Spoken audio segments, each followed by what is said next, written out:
नमस्कार, crime news देख रहे हैं आप और मैं हूं आपके साथ मुनीश कुमार मल्होत्रा।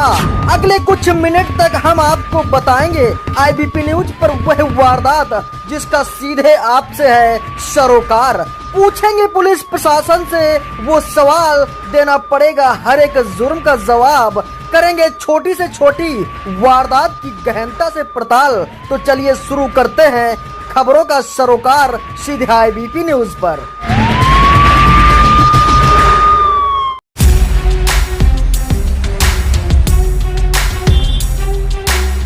नमस्कार, स्वागत है आपका आईबीपी न्यूज में। मैं हूं आपके साथ मुनीश कुमार मल्होत्रा। इस वक्त की बड़ी खबर आईबीपी न्यूज पर आप देख रहे हैं। राजधानी दिल्ली और उसके आसपास का इलाका जिसे एनसीआर कहा जाता है, एनसीआर यानी राष्ट्रीय राजधानी क्षेत्र में यूपी और हरियाणा के कुछ जिले भी शामिल हैं और यहाँ क्राइम भी खूब होता है, लूटपाट।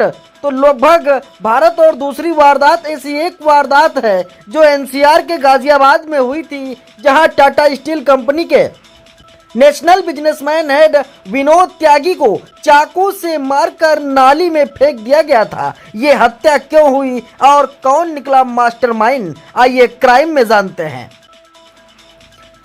विनोद त्यागी ने 17 अप्रैल को कोलकाता से स्टील कंपनी के दिल्ली ऑफिस में ज्वाइन किया था। वह अपने कुछ सहकर्मी और डिस्ट्रीब्यूटर के प्रदर्शन से खुश नहीं थे और उनके खिलाफ एक्शन भी लिया। ऐसे में ऑफिस से घर लौटते वक्त जब उनकी हत्या कर दी गई तो बिजनेसमैन और जॉब से जुड़ी रंजिश का शक सबसे पहले उस घटना पर गया। 4 मई 2024 को शुक्रवार को त्यागी ने रात 11:21 पर अपनी बीवी रुचि को फोन किया और राजेंद्र नगर मेट्रो स्टेशन से उन्हें पिकअप करने के लिए कहा। उन्होंने व्हाट्सएप पर अपनी लोकेशन उसके साथ शेयर भी की, लेकिन थोड़ी देर बाद ही उसे डिलीट कर दिया और कहा कि वो पैदल घर लौटेंगे। जब वो 1 घंटे के बाद भी घर नहीं आए तो पत्नी और घर वालों ने फोन लगाना शुरू किया, लेकिन उनका फोन बंद था। घबराकर घर वाले मेट्रो स्टेशन पहुंचे, लेकिन विनोद त्यागी वहां भी नहीं मिले। विनोद त्यागी को उनके परिवार के सदस्यों ने शालीमार गार्डन के खेतान पब्लिक स्कूल के पीछे सड़क किनारे गड्ढे में पाया। उन पर चाकू से 2 गहरे गहरे निशान मिले और 2 गहरे वार किए गए थे। उनका मोबाइल, लैपटॉप, पर्स और फोन गायब था। विनय त्यागी को अस्पताल ले जाया गया, लेकिन जो जख्मों की ताप लगकर सह नहीं सके। विनय त्यागी की हत्या से पहले उनके 1,40,000 रुपए दूसरे खाते में ट्रांसफर करवाए गए थे। उन्हें ऐसा करने के लिए मजबूर किया गया होगा।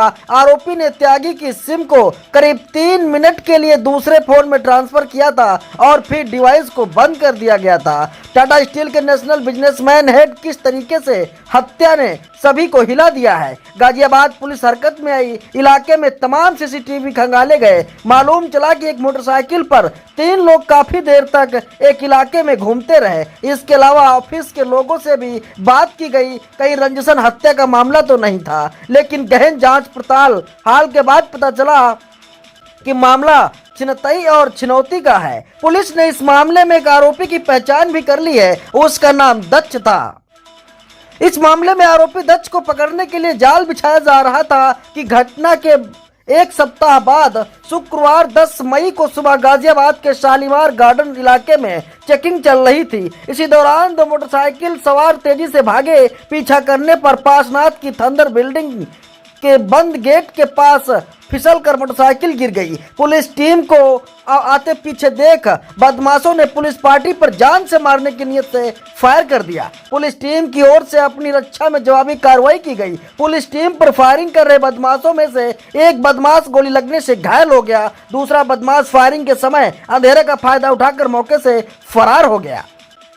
घायल बदमाश को इलाज के लिए जिला अस्पताल भेजा गया। अस्पताल में इलाज के दौरान एनकाउंटर में घायल बदमाश को मृत घोषित कर दिया गया। मृतक आरोपी दत्त दिल्ली के सीलमपुर का रहने वाला था। उसके पास से विनोद त्यागी से लूटा हुआ मोबाइल भी बरामद किया गया। गाजियाबाद कमिश्नरेट पुलिस ने बताया कि आरोपी के पास से 1 अदद पिस्टल, 32 बोर और 8 खोखा बरामद किए गए हैं। इसके अलावा 2 जिंदा कारतूस .32 बोर का भी बरामद किया गया है। साथ ही 3 खोखे 315 बोर का 3 खोखा कारतूस और दिल्ली से जुड़ी चोरी की गई मोटरसाइकिल भी मिली है।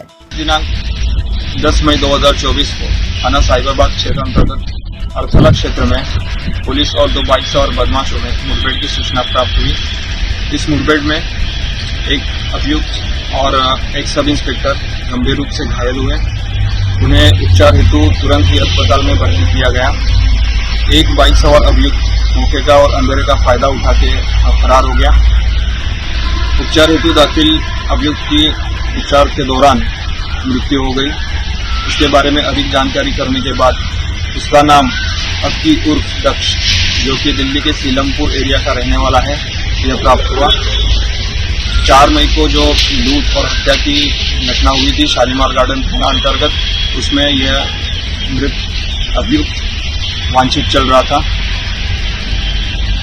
इनकी तरफ से बरामदगी में जो लूटा हुआ फोन था वो और अवैध असला बरामद किया गया है और इसी दिशा में आगे की विधिक कार्रवाई चल रही है।